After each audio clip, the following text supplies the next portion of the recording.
Bismillahirrahmanirrahim. Assalamualaikum warahmatullahi wabarakatuh.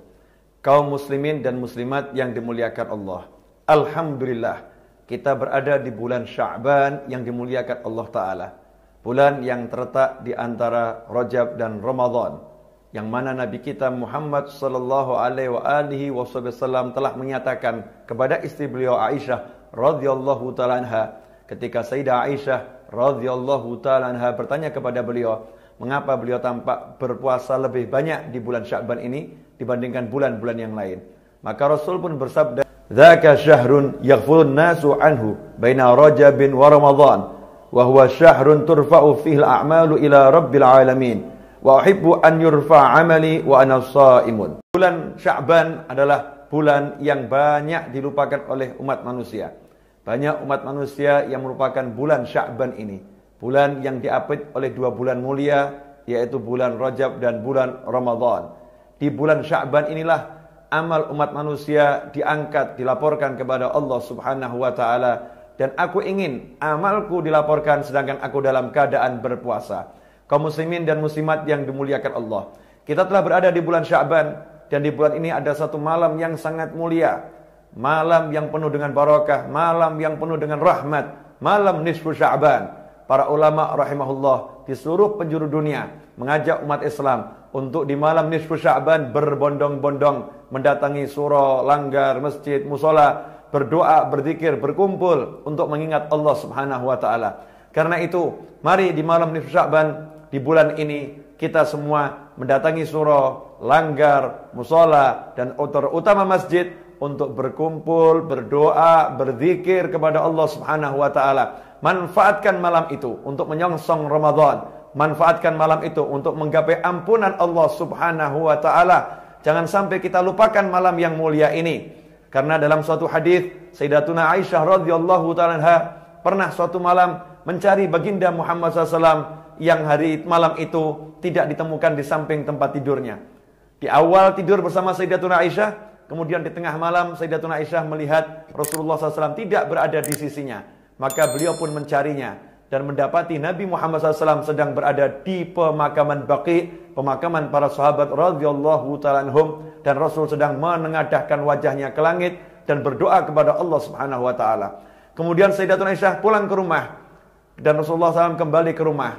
Rasul pun menyatakan kepada Aisyah dalam hadis yang panjang, di akhir hadis Rasul menyatakan bahwasannya malam itu adalah malam yang mulia. Rasul Muhammad sallallahu alaihi wasallam bersabda, "Innallaha azza wa jalla yanzilu lailatan nisfi min Sya'ban ila as-sama'id dunya yaghfiru li aktsara min 'adadi sya'ri ghanami kalbin." Sungguhnya Allah azza wa jalla pada malam nisfu Sya'ban Allah turun ke langit dunia. Artinya Allah mendatangi hambanya dengan rahmatnya, dengan ampunannya. Di situ Allah Subhanahu wa ta'ala di malam itu memberikan ampunan kepada umat manusia sebanyak jumlah bulu domba yang ada di peternakan suku Kalb. Artinya umat Islam di malam itu mendapatkan ampunan yang luar biasa dari Allah Subhanahu wa ta'ala. Maka Rasul pun Muhammad SAW mencontohkan, bahkan beliau ziarah kubur di malam nisfu Sya'ban. Tidak hanya tinggal di rumah, beliau keluar dari rumahnya untuk menziarahi para sahabat radhiyallahu ta'ala anhum. Di malam nisfu Sya'ban, Nabi kita Muhammad SAW menyerukan agar umatnya berdoa kepada Allah Subhanahu wa ta'ala.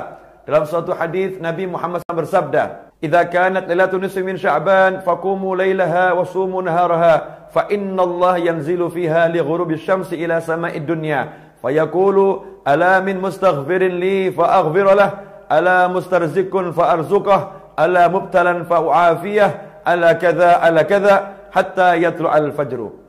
Nabi kita Muhammad SAW bersabda bahwasannya di malam nisfu Sya'ban hendaknya kalian semua malam itu bangun beribadah kepada Allah Ta'ala, dan keesokan harinya di siang harinya berpuasalah kepada Allah Subhanahu wa ta'ala.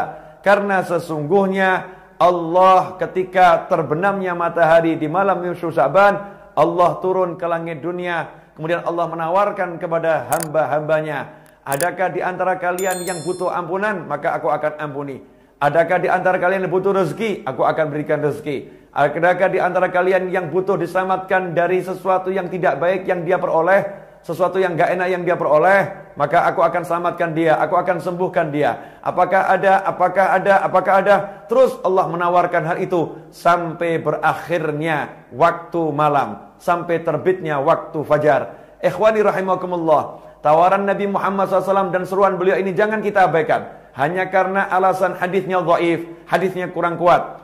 Perlu kita ketahui, hadis yang dhaif dalam fadilah amal diserukan oleh para ulama untuk diamalkan. Jika Anda mengikuti para ulama pun mengajak kita mengamalkan hadis dhaif, seruan amal soleh. Maka sudah saatnya mari kita berbondong-bondong mengamalkan hadis ini. Berbondong-bondong ke surau, ke langgar, ke masjid, berdoa bersama, berzikir, mohon kepada Allah Subhanahu wa taala. Kemudian keesokan harinya tepat tanggal 15 Sya'ban berpuasa, puasa sunnah. Kalau Anda tidak percaya dengan puasa sunnah nisfu Sya'ban, maka percayalah bahwa setiap pertengahan bulan kita diperintahkan untuk berpuasa. Sebagaimana disebutkan, hendaknya umat Islam ini berpuasa di Ayyamul Bid, hari-hari putih, yaitu tanggal 13, 14, dan 15. Karena itu jangan sia-siakan apa yang telah ditawarkan oleh Nabi kita Muhammad SAW. Datangi surau, datangi langgar, datangi musalla, datangi masjid, berkumpullah, berdoalah bersama-sama di malam nisfu Sya'ban. Semoga Allah Ta'ala mengampuni kita semua dan menjadikan kita orang-orang yang mendapatkan barakah, sehingga kita mendapatkan barakah bulan Rajab, barakah bulan Sya'ban, dan disampaikan kepada bulan Ramadan dalam keadaan sihah wal afiyah fi ta'atillah. Mohon maaf, semoga barakah manfaat. Wassalamualaikum warahmatullahi wabarakatuh.